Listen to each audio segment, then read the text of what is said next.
నమస్తే అందరికీ welcome back. ఎట్లున్నారు అందరూ? Time is 11:40 in the afternoon. Having my pre workout meal. Oatmeal ఇది doctor choice oats with 1 scoop of isolate whey protein, దాంతోపాటు ఒక 10 grams pumpkin seeds and 10 grams almonds తినేసి 12 వరకు will be at the gym. So తినేసి జల్దీ వెళ్ళిపోవాలి జిమ్కి. In the meantime I just want to address few things about pre workout meal. ఇప్పుడు ఎవరైనా ఒక మంచి సైన్స్ బేస్డ్ ట్రైనర్ని మనము బెస్ట్ ప్రీ వర్కౌట్ మీల్ ఏది అని అడిగితే వాళ్ళు mostly chances are that they will say కి సింపుల్ కార్బ్స్ తినండి, తొందరగా డైజెస్ట్ అయిపోతుంది, విత్ ఇన్ జస్ట్ 20 మినిట్స్లో వెళ్ళి వర్కౌట్ చేసుకోవచ్చు. లేకపోతే బాయిల్డ్ పొటాటోస్ తినండి, జస్ట్ 30-40 మినిట్స్లో అరిగిపోతాయి, పోయి డైరెక్ట్ వర్కౌట్ చేసుకోవచ్చు. లేకుంటే ఈ సిట్రలిన్ మ్యాలెట్ వేసుకోండి, బీట్రూట్ తినండి, దానివల్ల బ్లడ్ ఆక్సిజన్ లెవెల్స్ పెరుగుతాయి, బ్లడ్ ఫ్లో పెరుగుతుంది, పంపు మంచిగా వస్తుంది, సాల్ట్ తినండి అని చాలామంది చాలా రకాలుగా చెప్తారు. బట్ ట్రస్ట్ మీ, స్టార్టింగ్ నుంచి కూడా నేను ఎప్పుడు అట్లా సాల్ట్ తీసుకొని జిమ్కి వెళ్ళడం, లేకుంటే ప్రీ వర్కౌట్ మీల్లో ఇంకేదో తినేసి జిమ్కి వెళ్ళడం సో దాట్ నాకు ఎక్స్ట్రా పంపు ఎక్స్ట్రా ఎనర్జీ వచ్చేస్తుంది అని ఒక నమ్మకం పెట్టుకోవడం, I never did that. And honestly I'm telling you, ఏ రకంగా కూడా మీరు అట్లా ఏ మీల్ తిన్నా కూడా మీకు ఆ ఇన్సేన్ పంపు ఇన్సేన్ ఎనర్జీ అనేది రాదు. Okay, it's all about me బాడీలో ఎంత స్ట్రెంగ్త్ ఉంది, నువ్వు ఎంత లిఫ్ట్ చేయగలుగుతున్నావు, నీ యాక్చువల్ స్ట్రెంగ్త్ ఎంత, దాని బేసిస్ మీదనే నువ్వు లేపే వెయిట్స్ అనేవి సిస్టమేటిక్గా ఒక ఫామ్లు ఉంటాయి. ఓకేనా? ఇట్స్ నాట్ లైక్ నేను ఇప్పుడు మంచి beetroot, salt, potatoes, rice, very high carb meal తీసుకొని జిమ్కి వెళ్తే it's not like I lift so fucking heavy in the gym. You know, పెద్ద డంబుల్ 50-60 కిలోల డంబుల్ లేపి పడేస్తా, లేకపోతే ఆల్రెడీ నాకున్న స్ట్రెంత్లోనే ఇంకో 10 reps ఎక్స్ట్రా కొట్టేస్తా అన్నట్టు లేదు. It's just about glycogen stores in your body. Okay, ఈ గ్లైకోజన్ రిజర్వ్స్ ఏవైతే ఉంటాయో ఇవి మీ మైండ్ తోటి కూడా కొంచెం కనెక్టెడ్ ఉంటాయి. సపోజ్ నేను ఒక ఫ్యాట్ లాస్ చేస్తున్నా అండ్ డ్యూరింగ్ దిస్ ప్రెప్ నేను మధ్యలో కొన్ని క్రేవింగ్స్ అవుతాయి, కొన్నిసార్లు మనకు చీట్ చేయాలనిపిస్తుంది, కొన్నిసార్లు క్యాలరీస్ తక్కువ ఉన్న మూలాన ఎనర్జీ ఉండదు అని చాలామంది అనుకుంటారు. ఓకేనా? So it's not about energy, it's about mind set. With that I mean, నేను లో క్యాలరీ ఫుడ్ తింటున్నా, లేకపోతే లో క్యాలరీ డైట్లో ఉన్నా ఇప్పుడు కరెంట్లీ, ఏం తింటలే అనే ఒక ఆలోచన మైండ్లో పెట్టుకొని నేను డంబుల్స్ని పుల్ చేసే ముందే or else I'm moving some weights in the gym, నేను అక్కడ కూర్చున్న వెంటనే ఆ వెయిట్ని పుల్ చేసే ముందే నా మైండ్లో ఒక ఆలోచన వస్తుంది, like I'm eating less calories, దానివల్ల I won't be able to lift this heavy అని ముందే మనం మైండ్లో ఫిక్స్ అయిపోయి ఉంటాం. అదే రీజన్ వల్ల మనము ఇక్కడ వెయిట్లు లిఫ్ట్ చేయలేం. ఓకేనా? ఒకవేళ మీరు అదే ప్లేస్లో ఉండి ఇంకొకలాగా ఆలోచిస్తే, this weight is nothing for me, I can lift this weight very easily, ఇది నాకు అసలు వెయిటే కాదు, calories doesn't matter to me, just తిన్నామా, ఎంత తిన్నా ఎంత తక్కువ తిన్నా స్ట్రెంత్ని మెయింటైన్ చేసుకోవాలి, I'm the strongest in the gym అని ఒక మైండ్ సెట్ని మనం పెట్టుకుంటే మైండ్లో, అప్పుడు you will go good heavy, decent heavy. You know, like మరీ తక్కువ వెయిట్స్ లేపడం కాదు, మరీ ఎక్కువ లేపడం కూడా కాదు, డీసెంట్గా లేపుతారు. సో అదొకటే నా మైండ్ సెట్. దీని గురించి ఎందుకు చెప్తున్నారు అంటే, చాలామంది చాలా రకాలుగా మాట్లాడుకుంటారు ప్రీ వర్కౌట్ మీల్స్ గురించి or pre workout energy drinks గురించి, అవి తాగంగానే ఇన్స్టెంట్ ఎనర్జీ వచ్చేస్తుంది అని. తాగుబోతులకు మందు తాగితే మత్తు వస్తుంది, అట్లనే మనకు ప్రీ వర్కౌట్ తాగి లేకపోతే ఇంకేదైనా ఫుడ్ తింటే ఇన్స్టెంట్ ఎనర్జీ ఏం రాదు. ఒక బిగినర్ జిమ్లో ఈరోజే ఫస్ట్ డే హీ జాయిన్, వాడికి నువ్వు ఎంత తోప్ ప్రీ వర్కౌట్ ఇచ్చినా, ఎంత ప్రీ వర్కౌట్ తోప్ సప్లిమెంట్ ఇచ్చినా, ఎంత హై కార్బ్ మీల్ ఇచ్చినా, ఎంత మంచి మీల్ ఇచ్చినా కూడా వాడి బిగినర్, ఈరోజే first day, you won't be able to lift that 25-30 freaking weights bro. అర్థమవుతుందా? కాబట్టి just go according to the strength. మీ మీల్స్ని ఒక ప్రాపర్ న్యూట్రిషన్ వాల్యూడ్ మీల్స్లో యాడ్ చేసుకోండి. మీ మీల్స్లో ప్రాపర్ న్యూట్రిషన్ ఉండాలా, అది important. At the end of the day what matters is your nutrition and your protein intake, అంతే.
Today we are going to talk about few important things. Title చూస్తే మీకు already అర్థమైపోయి ఉండాలా ఈరోజు మనం దేని గురించి మాట్లాడుతున్నాము, which is loyalty and trust in this generation. Let's go. And ఈ టాపిక్ ఏదైతుందో ఇది సబ్జెక్టివ్ టాపిక్, విచ్ ఒక్కొక్కరికి ఒక్కొక్క ఒపీనియన్ ఉంటుంది దీనిపైన. సో ఈ వీడియోలో మాట్లాడే ప్రతి ఒక్కటి my personal opinions and my personal experiences and my friends experiences. Let's go. Whenever we talk about society, ఈ సొసైటీ అనే దానిలో చాలా ఫ్యాక్టర్స్ వస్తాయి, చాలా మంది వస్తారు. In fact you might be the one or I might be the one in few cases. Recently in my friend circle who like very close to me and one of my friends, common friend, వాళ్ళదొక incident నాకు తెలియడం జరిగింది. అదేంటంటే that ఈ పిల్ల ఎవరైతే ఉన్నదో, like నాకు ఎవరైతే తెలిసిన కామన్ పిల్ల ఉందో, ఈమెకి ఒక మంచి బాయ్ ఫ్రెండ్ అన్నాడు. He's very loyal, he's very genuine, he's very trustworthy from over 6 years. వానితోటి రిలేషన్షిప్లో ఉండడం కాకుండా మధ్యలో ఇంకొకటి వచ్చిండు. వీనితోటి 3 సంవత్సరాల రిలేషన్షిప్. అంటే వీనికి తెలియకుండా వీనితోటి, వీనికి తెలియకుండా వీనితోటి, ఇద్దరితోటి ఒక అక్రమ సంబంధం మెయింటైన్ చేసింది. ఇక దీని గురించి మాట్లాడితే ఏమని మాట్లాడాలా? అంటే మనం జనరల్గా సొసైటీలో ఇట్లా జరుగుతుంది, ఇట్లా చేయొద్దు, ఇట్లా చేయాలి అని చెప్పి ఒక కైండ్ ఆఫ్ రైట్ ఇన్ఫ్లుయెన్స్ చేస్తున్నాం జనాలకు. ఇట్లా వేయండిరా, ఇట్లా చేస్తే బాగుంటుంది, ఇట్లా వేయండిరా, ఇట్లా చేస్తే బాగుంటుంది అని నేను చెప్తున్నా. Someone close to me that thing, it's little bit tough to understand, it's little bit tough to accept it, but we accept it. And ఒకటే నేను సజెషన్ ఇద్దామనుకుంటున్నా. ఇఫ్ మీకు ఒకవేళ ఎవరైనా పిల్ల ఉన్నా, మీకు ఒకవేళ ఎవరైనా గర్ల్ ఫ్రెండ్లు ఉన్నా కూడా make sure you are real, you are loyal and you are trustworthy to them. I will not say like you're check on them, వాళ్ళ ఫోన్ తీసుకొని అన్నీ చెక్ చేయి, చాట్లు చెక్ చేయు, ఇన్స్టాగ్రామ్ మొత్తం చూడు, అట్లా చెప్తలేండి నేను. But you should be trust worthy. ఇప్పుడు అట్లా చూసినా కూడా మిమ్మల్ని నువ్వు టాక్సిక్ అంటారు, you are toxic, you are checking on me, you are checking everything, you don't trust me antaru. Yes, we don't trust you. That is the reason we are checking on you. If I want to get reassurance from that person, I'll have to check it. So ఎప్పుడైనా మీరు మీ పిల్ల ఫోన్లు check చేస్తున్నప్పుడు ఒకవేళ నీకు నా మీద నమ్మకం లేదా, నీకు నా మీద ట్రస్ట్ లేదా అంటే లేదని చెప్పు సీదా. ఎందుకంటే ఇట్లాంటి సిచ్యువేషన్స్ రేపు ఎల్లుండి మీకు రావచ్చు. If you really face this situation in your life నా, లైక్ నువ్వు ఒకవేళ ఎవరినైనా అట్లా చీట్ చేసినా, నిన్న ఎవరన్నా అట్లా చీట్ చేసినా, అంత సలహాలు ఇచ్చేటోడిని అయితే, ఒకవేళ నువ్వు చీట్ చేసినావు అయితే నేను ఒకటే చెప్తా, why do you want to do that? Like if you really have some other intentions other than this relationship shit, నీ వేరే ఇంటెన్షన్స్ ఉంటే better I suggest just when you get into a relationship or before that, be clear with whatever your vision is. అర్థమవుతుందా? Like just let them know what you want, let them know what you are up to and what is your actual intention to be with that person. సింపుల్గా. And ఒకవేళ నేను రియల్గానే నేను ఇష్టపడుతున్నా, రియల్గానే నేను నీతో ఉందాం అనుకుంటున్నా అని చెప్పి పక్కన ఇంకొకరితో ఇవన్నీ కథలు పడ్డావు అనుకో, నీ అంత ఇంకా అవలకోకలు ఇంకొకరు ఉన్నారని చెప్తాను. ఇంకోటి, if you are the loyal one, you are the loyal one, you are the real one, and then someone does this to you, అప్పుడు అట్సే ఆబ్వియస్లీ ఇక ఒకళ్ళమే ఉంటే సాడ్నెస్, డిప్రెషన్, యాంగ్జైటీ ఇవన్నీ వస్తాయి మైండ్లో, ఆటోమేటిక్గా వస్తాయి. మనం రమ్మని కోరుకోము, but still they come because we're lonely. Go to the fucking gym. జిమ్కి వెళ్ళండి. జిమ్కి ఎందుకు వెళ్ళామంటున్నా అంటే ఆ ఫేస్లో like you are in the saddest phase of your life that you got cheated. One suggestion is go to gym. ఇప్పుడు జిమ్కి ఎందుకు వెళ్ళామంటున్నా అంటే gym is the best place you can feel, you know, like lifting the weights, lifting iron, pushing your limits, feeling that adrenaline rush in your body. ఆబ్వియస్లీగా ఇట్లాంటి situation జరిగినప్పుడు కొంచెం డిప్రెషన్లో ఉంటాము, సాడ్ ఉంటాము, ఏం చేయబుద్ధి కాదు, మాట్లాడాలనిపించదు, ఏదో పని చేయబుద్ధి కాదు. But still you should come out of that place because you know that is the only thing which will make you keep alive. And ఇంకో ముచ్చట ఏంటంటే ఇప్పుడు నువ్వు ఎంత సాడ్ ఉన్నా, ఎంత డిప్రెస్డ్ ఉన్నా కూడా nothing is adding to your life. నీ లైఫ్లో ఇంత కూడా వాల్యూ యాడ్ అవుతలేదు దానివల్ల. ఈ టైం ఏంటంటే మ్యాక్సిమం టైం నీకు ఎవరితో మాట్లాడాలనిపించదు, ఎవరితోటి ఎక్కడ ఉండబుద్ధి కాదు, ఏం చేయాలనిపించదు. 24/7 మంచం మీద అట్లా వండుకొని ఏదో ఒక సాడ్ మోడ్లో ఏడుచుకుంటూ కూర్చోవాలనిపిస్తుంది. But then you know what, nothing is going to matter for you. ఈ టైంలో ఎట్లుందిరా అంటే పెళ్ళైన వాళ్ళు కూడా హస్బెండ్లను మోసం చేస్తారు, పెళ్ళైన వాళ్ళు కూడా వైఫ్లను మోసం చేస్తారు. So nothing to worry. ఇప్పుడు ఎట్లా అంటే దునియాలో జాట్ జితనే లోగ్ హై. జాట్ అంటే జ్ఞానం. ఇంతమంది ఉన్నారు అమ్మాయిలు, అంతమందిలో you just lost 1%. Do you really need to worry about that? Answer is no. Just remember what is the purpose of your life. నీ జీవితానికి ఒక అర్థం ఉంటుంది, అదేంటిది? Is it just about the girl? Is it just about cheating her? Or is it just about cheating him? Or getting successful and making your parents proud? Decide for yourself. నాకైతే breakup అయింది ఒకటి కాదు, 2, 3 అయినాయి. Obviously experience వైజ్గా చెప్తున్నాను నేను, ఏది కూడా ఎక్స్పీరియన్స్ లేకుండా నేను మాట్లాడా కదా. కాబట్టి ఇక ఒకటే చెప్తా, మీ పేరెంట్స్ కోసం గ్రైండ్ చేయండి. నాకు కూడా మస్తు మంది అడుగుతారులే, why did you start training, జిమ్కి ఎందుకు వచ్చినావు అని. నేను ఇనిషియల్గా రావడానికి కూడా రీజన్ అయితే ఇదే రీజన్ జిమ్కి రావడానికి. సో యాజ్ అన్ ఎక్స్పీరియన్స్డ్ గై నేను కూడా మీకు అదే సజెస్ట్ చేస్తాను, జిమ్కి రమ్మని. జిమ్కి వచ్చిన తర్వాత మీకు ఏది గుర్తుండదు. Okay, stress in life no, work life stress ఏది ఉండదు. జస్ట్ జిమ్కి వచ్చారా, వెయిట్స్ పైన ఫోకస్ చేస్తారు. కార్టిసాల్ లెవెల్స్, కార్టిసాల్ అని ఒక హార్మోన్ ఉంటుంది, అది రిలీజ్ అవుతుంది. దాంతో స్ట్రెస్ కూడా చాలా తగ్గుతుంది.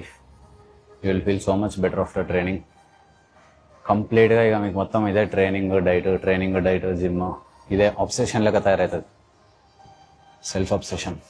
జిమ్కి వచ్చినామా, వర్కౌట్ చేసినామా, ఇంటికి పోయినామా, తిన్నామా, పండుకున్నామా, కొన్ని రోజుల వరకు జస్ట్ మెయింటైన్ దట్. ఎందుకంటే ఇక ఆబ్వియస్లీ బయట ఎడిపోయినా common friends, common people around, వాళ్ళ వల్ల కూడా కొంచెం మెమరీస్ ఫీడ్ చేయడం స్టార్ట్ చేస్తాయి. సో అట్లాంటి వాళ్ళని కొంచెం డిస్టెన్స్ చేసి focus on your self. So stand ఒక 2-3 months అంతే. 2-3 months తర్వాత కంప్లీట్లీ నార్మల్ అయిపోతుంది. Maybe it will take a little longer if it is a longer time relationships. You know like ఎక్కువ టైం నుంచి ఉంటే ఆబ్వియస్లీ కొంచెం కష్టమే, బట్ టైం పడుతుంది. టైం ఇవ్వండి, give time, it will be better.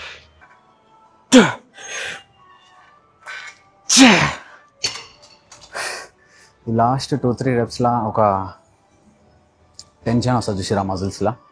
ఆ టెన్షన్ తర్వాత ఒక స్ట్రెస్ రిలీజ్ అవుతుంది. అది మీకు దేనిలో రాదు. Pleasure, it's a kind of a pleasure. And అదే ఇంకా దీని గురించి ఇంకా మాట్లాడాలంటే చాలా టాపిక్స్ అని చాలా మాట్లాడచ్చు దీని గురించి. బట్ కీ పాయింట్స్ అయితే ఇవే. ఎవరిని నమ్మకపోనికి, ఎవరిని ట్రస్ట్ చేయకపోని, ఎవరిని ట్రస్ట్ చేయకపోనికి, ఎవరితోటి లాయల్గా ఉండకపోనికి ఒక స్ట్రాంగ్ కారణం అయితే రియల్ లైఫ్ ఎక్స్పీరియన్సెసే. అండ్ నాకు ఇప్పటికీ చాలా ఈమెయిల్స్ వస్తాయి. చాలామంది ఈమెయిల్ కూడా చేస్తారు, లైక్ బ్రో నాకు ఇట్లా అయింది, నాకు ఇట్లా చీట్ చేయబడ్డా, నాకు ఇట్లా అయింది, ఇట్లా నాకు చాలా ఈమెయిల్స్ వస్తాయి. బట్ నేను ఎప్పుడు కూడా వాటికి పర్టికులర్గా రిప్లై ఇయ్యా. కానీ ద ఓన్లీ సజెషన్ నేను మీకు ఇచ్చేదైతే జస్ట్ ట్రైనింగ్ ఒకటి, staying distracted, staying busy, doing your own shit, doing your own work. ఎక్కువ దాని గురించి ఆలోచిస్తే, ఎక్కువ దాని గురించి మనం పట్టింపులు పెట్టుకొని కూర్చున్నాం అనుకో, అది ఫర్ ఎవర్ థింగ్, ఎప్పటికీ మర్చిపోలేం, ఎప్పటికీ అది మైండ్లోకి పోదు. ఆబ్వియస్లీ మెమరీస్ ఉంటాయి, memories will stay forever. You know memories లేక వదిలేసేయాలా, లెట్ ఇట్ గో అని చెప్పి వదిలేసేయాలా. What matters is what you are doing after the breakup or what you are doing after that. Few people start drinking, start smoking, మందు సిగరెట్లు తాగడం start చేస్తారు. కొందరేమో నా లెక్క జిమ్కి వచ్చి గ్రైండ్ చేస్తారు సంవత్సరాల తరబడి. Not just 1 month, 2 months, 3 months, long process. ఇక నేను జాయిన్ అయినప్పటి నుంచి ఇప్పటికీ ఆల్మోస్ట్ 5 years అవ్వబోతుంది. 5 years అవుతుంది. ఇన్ ద మీన్ టైం ఈ మధ్యలో కూడా 1-2 సార్లు రిలేషన్షిప్స్లోకి వెళ్ళినాం. ట్రస్ట్ బ్రేక్ అయిందా, లాయాలిటీ బ్రేక్ అయిందా అంటే I don't say anything about it. But it was true, it was genuine from both the sides. కానీ experience obviously same experience, be it good or bad relationship, experience అంటే same ఉంటుంది. నాకు కూడా ఒక మంచి experience అయింది దాంతో. సో వాట్ ఎవర్ హ్యాపెన్స్, దాని నుంచి మనం నేర్చుకోవాలి. You learn from it and you let it go. And ముందర ఫ్యూచర్లో మీరు అట్లాంటి తప్పులు చేయకుండా, ఫ్యూచర్లో అట్లాంటి మిస్టేక్స్ కాకుండా చూసుకోవాలా. That is what matters. So నేను మీకు అదే చెప్దాం అనుకున్నాను. అండ్ ఈరోజులాగా మీకు ప్రాపర్గా పాడ్కాస్ట్లు ఇవి చేయాలంటే చెప్పండి, చేస్తాం. కొంచెం వర్కౌట్ చేసుకుంటా podcast, some unique way to tell you guys. మొత్తం కూర్చొని ఒక దగ్గర మాట్లాడుకున్నా వర్కౌట్ చేసుకుని మాట్లాడితే better, right? At the end ఏంటంటే పైసల్ మ్యాటర్స్. కొందరు I'd like to not mention whether it is a boy or a girl, అమ్మాయి అయినా అబ్బాయి అయినా కూడా కొందరు పైసల కోసం రిలేషన్షిప్లలో ఉంటారు. లైక్ ఒకవేళ బాయ్ ఫ్రెండ్ దగ్గర ఎక్కువ పైసలు ఉన్నాయని వాడిని డేట్ చేయడం, వానితో నేను లాయల్ ఉన్నా, నేను రియల్ ఉన్నా అని చెప్పడం, లేకపోతే వైస్ వర్సా, ఏదైనా ఉండొచ్చు. బట్ రెండిట్లో కామన్ థింగ్ ఇస్ పైసా. చాలామంది డబ్బులు ఉన్న వాళ్ళనే డేట్ చేస్తారు, డబ్బులు లేని వాళ్ళని అసలు వాడు రియల్ ఉన్నా, వాడు జెన్యూన్ ఉన్నా వాడిని పట్టించుకోరు. ఓకేనా? So I was the example for that 5 years ago. నా దగ్గర కూడా అసలు పైసలు లేకుండే, I use to not earn anything. And you know family కూడా అంత వెల్దీ లేకుండే. ఇప్పుడు కూడా ఆబ్వియస్లీ నేను పెద్ద సక్సెస్ఫుల్ అయిపోయినా, నేను పెద్ద పైసలు కోట్లలో సంపాదిస్తున్నాను చెప్తాను. But compare to last 5 years definitely doing good in my life today. So దానివల్ల life is good. And the place I am today is making her regret that she left me. నేను ఈరోజు ఏ పొజిషన్లో అవుతున్నానో, ఏ సిచ్యువేషన్లో అవుతున్నానో దానివల్ల she is feeling regretted because she left me.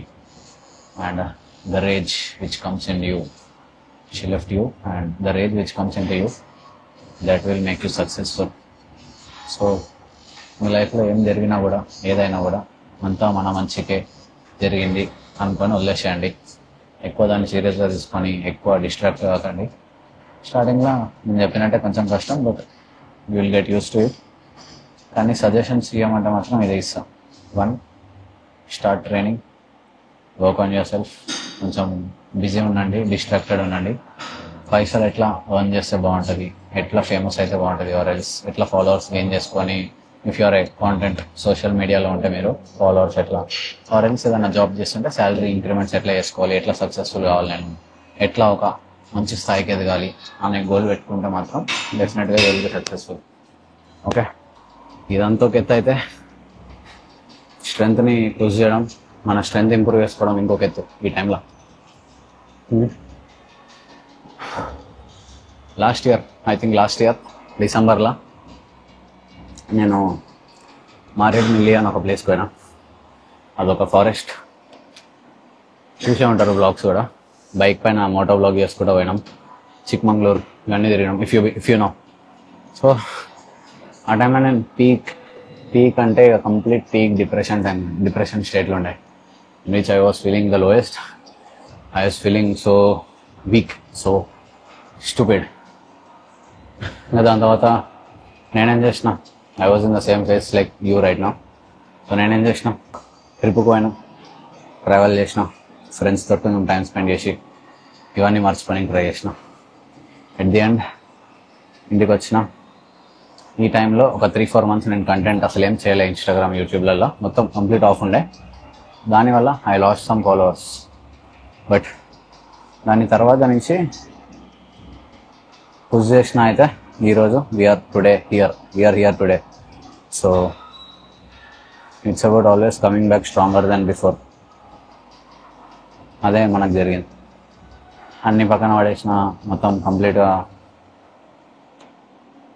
Work పైన ఫోకస్ చేసిన, ఒక కాంపిటీషన్ ఆడినా, అదే గోల్ పెట్టుకున్నా. లైక్ నాకు ఇప్పుడు దాని నుంచి నేను బయటకు రావాలి, అది నేను మర్చిపోవాలంటే I need to have some distractions. ఏం పని చేయకుండా జస్ట్ కంటెంట్ చేసుకుంటా డిస్ట్రాక్షన్స్ ఉండడం అయితే ఇంపాసిబుల్. బికాస్ యూనో రీల్స్ చూస్తుంటాం, చెత్త రీల్స్ ఏదో ఒకటి అడ్డం జరుగుతుంటుంది. వర్కౌట్ చేస్తుంటాం, అదే గుర్తొస్తుంది. ఖాళీ కూర్చున్నామా, అదే గుర్తొస్తుంది. ఫ్రెండ్స్ని చూసినామా, అదే గుర్తొస్తుంది. ఏడికి పోయినా ఇది మాత్రం మనల్ని వదలదు. ఓకే, సో అట్లాంటి టైంలో నేను ఒక డిస్ట్రాక్షన్ కోసమని ఈ కాంపిటీషన్ ఐసీఎన్ హైదరాబాద్ పెట్టుకున్నా లాస్ట్ ఇయర్. ఆడినా. ఇది ఆడుతున్న ప్రాసెస్లో మస్తు నేర్చుకున్నాం. మస్తు మూడ్ స్వింగ్స్ అవుతుండే, మస్తు ప్రెషర్ ఉండే, మెంటల్ టెన్షన్ ఉండే, ప్రెషర్ ఉండే. అసలు పోజింగ్కి అంత కష్టపడాల్సిన అవసరం లేదు. బట్ స్టిల్ దానికి ఎక్కువ ప్రెషర్ పెట్టి దిమాగ్ ఖరాబ్ చేసుకొని ఏదో రకంగా చేసిపోయి థర్డ్ ప్లేస్ 2 సార్లు కొట్టినాం. ఇవన్నీ నేర్పించినాయి మనకి. Sometimes it's okay to lose, sometimes it's okay to win. కొన్నిసార్లు it's okay to lose some partners in your life also. అదొకటి నేను నేర్చుకున్నా కాంపిటీషన్ తర్వాత. ఇక ఆ రోజు నుంచి ఈ రోజు వరకు ప్రెప్ కంటిన్యూ అవుతుంది. ఇంకో కాంపిటీషన్ స్టేజ్ ఎక్కిన first time I was feeling anxiety. కొంచెం ఇట్లా అది ఉంటుంది చూసిరా. ఫస్ట్ టైం స్టేజ్ ఎక్కగానే భయం ఒకటి ఉంటుంది, స్టేజ్ ఫియర్. అది ఉండే ఫస్ట్ టైం. సెకండ్ టైం ఎక్కినప్పుడు ఐ వాస్ ఫీలింగ్ ఓకే, నచ్చింది పోజింగ్ స్టేజ్ పైన, నచ్చింది. And then I started competing. ఈ ఇయర్ హైదరాబాద్లో ఒక షో ఆడతాం, ఇంకో గోవా షో ఆడతాం, దుబాయ్ షో ఆడతాం, ఇంకో షో ఆడతాం. 4 షోలు అవుతాయి. In the process I started loving this you know. So ఇంకా బాధతో స్టార్ట్ చేసినా కూడా, కోపంతో స్టార్ట్ చేసినా కూడా, ఒక పెయిన్లో దాంట్లోకి వెళ్ళినా, స్టార్ట్ చేసిన, మళ్ళీ దానిలో మళ్ళీ దిగినా, మళ్ళీ బయటకు వచ్చినా, మళ్ళీ దిగినా, మళ్ళీ బయటకు వచ్చినా. It's a process. Up down situations process అది. లాస్ట్లో అన్నీ మర్చిపోయి ఇప్పుడు ఒక మంచి ప్లేస్లో ఉన్నాం, మంచి పని చేస్తున్నాం, going good in life. Competitions ఆడడం అనేది నా డిస్ట్రాక్షన్. మీ డిస్ట్రాక్షన్ ఏంటిదో మీకే తెలుసు. మీరు దాని నుంచి బయటకు రావాలా, అది మర్చిపోవాలంటే మీరు ఏం చేయాలో అది మీకే తెలుసు. నాకన్నా ఎక్కువ మీకే తెలుసు. You know better about your self rather than me. So know the cause, do it. అది చేసిన తర్వాత ఇంకా you will love the process. చేసుకుంటూ వెళ్ళిపోతారు అంతే. And so for a real life example ఒకటి, నాకు ఒకవేళ like did you ever get cheated, did you ever cheat on some అని నాకు అడిగితే, ఢిల్లీలో ఉన్నప్పుడు నేను ఆ ఫోటోగ్రఫీ కోర్స్ చేస్తుండే కదా, ఆ టైంలో లైక్ ఐ ఫౌండ్ ఒక పిల్ల కలిగిండే. Like I was genuine and ఆ పిల్ల కూడా నాతోటి ఫుల్ ట్రూ లాయల్ జెన్యూన్ అని మాట్లాడింది. సో నేను కూడా నిజమేనేమో అనుకున్నా. దాని తర్వాత ఇక ఒక 2-3 months కలిసే ఉండే మంచిగా. అండ్ దెన్ ఫీవర్ వచ్చి నేను హైదరాబాద్ వచ్చినా, వెళ్ళి చూస్తే అక్కడ లేకుండే, number does not exist, phone switch off, as if that person ever existed. So అదొకటి ఎక్స్పీరియన్స్ అయింది. తర్వాత I got to know that she cheated on me. ఇంకా అది కూడా ఒక ట్రస్ట్ అండ్ లాయల్టీలో ఒక పార్ట్ కదా, getting seated by someone. So దాని నుంచి నేను ఎట్లా ఓవర్కమ్ చేసిన అంటే, అప్పటికి నేను జిమ్కి వెళ్తుండే, వర్కౌట్ కూడా చేసుకునేటోని. బట్ స్టిల్ కొంచెం సాడ్ ఉండే, కొంచెం డిప్రెస్డ్ ఉండే. ఆ టైంలో కూడా ఒక ట్రిప్ పోయినా, షిమ్లా పోయినా ఫ్రెండ్స్తో. షిమ్లాకి వెళ్ళి తిరిగేసి వచ్చి కొంచెం కంటెంట్ పైన వర్క్ చేయడం అప్పుడే స్టార్ట్ చేసిన. లైక్ షీ సైడ్, ఆ పర్సన్ ఢిల్లీలో ఎవరైతే ఆ పిల్ల ఉంటుండే, నా పిల్ల అన్నది, నీకు అసలు అంత సీన్ లేదు, నువ్వు కంటెంట్ క్రియేట్ చేస్తే అసలు ఒకటి దేకడు, వాడు పట్టించుకోడు, తెలుగులో ఆడియన్స్ అసలు లేరు, తెలుగులో ఎవరు జనాలు సపోర్ట్ చేయరు అన్నది. So today we're here with so much support. Telugu జనం మనల్ని ఇంతగా సపోర్ట్ చేస్తున్నారు. I'm very thankful for them, all the 40,000 subscribers. ఇంకా కాలే 40,000, but will definitely do that. But thank you so much for 40K subscribers in advance. ఆ రోజు ఆ పిల్ల అట్లా అన్నది, దానివల్లనే నేను కంటెంట్ క్రియేట్ చేయడం స్టార్ట్ చేసిన. అండ్ టుడే ఈరోజు ఇక్కడ ఉన్నాను నేను. అంత thanks to that person, and we should be thankful for them. In fact everything happens for a reason, so we should be thankful for them. అట్లా నేను ఈ వీడియోస్లో ఏమేమైతే చెప్తానో, ఈ వీడియోస్లో నేను ఏమేమైతే మీకు చెప్తానో, లైక్ ఇట్లా చేయండిరా, ఇట్లా చేస్తే మీకు బాగుంటుంది, కొంచెం జిమ్కి వెళ్ళండి, వర్కౌట్ చేయండి, కొంచెం డిస్ట్రాక్టెడ్ ఉండండి, బిజీ ఉండండి, పైసా ఎట్లా సంపాదించాలో తెలుసుకోండి. అండ్ ఇవన్నీ చేస్తున్న ప్రాసెస్లో మీరు you should make them regret. Be it any partner, boyfriend, girlfriend, doesn't matter, friends or lovers, doesn't matter. Make them regretted with their decisions. అదొకటి చేయండి అని నేను చెప్పడం వరకు మస్తు చెప్తా. But the main thing is either you're doing it or not. దాన్ని మీరు ఫాలో అవుతున్నారా లేదా, అది ముఖ్యం. చెప్పుడు మస్తు చెప్తా, ఫాలో అవ్వండి, ఖచ్చితంగా హెల్ప్ చేస్తుంది.